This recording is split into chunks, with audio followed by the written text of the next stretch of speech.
কি ঠকে গেলে তো ভালোবেসে? বলেছিলাম অতিরিক্ত ভালোবেসো না, বলেছিলাম ছেড়ে যাবে, কিন্তু তুমি শুনলেন না। এখন দেখো ছেড়ে গেল তো, এখন কি করবে?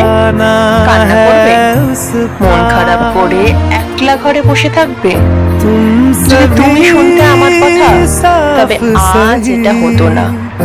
এখন তো তোমার পাশে আর কেউ নেই, কারণ তুমি তো বলেছিলে সে কি সবার থেকে আলাদা, সে কখনো তোমায় ছেড়ে যাবে না।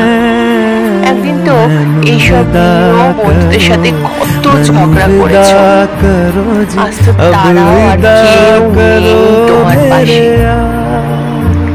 তবে কষ্টের কথাগুলো এবারে কাকে বলবে শুনি?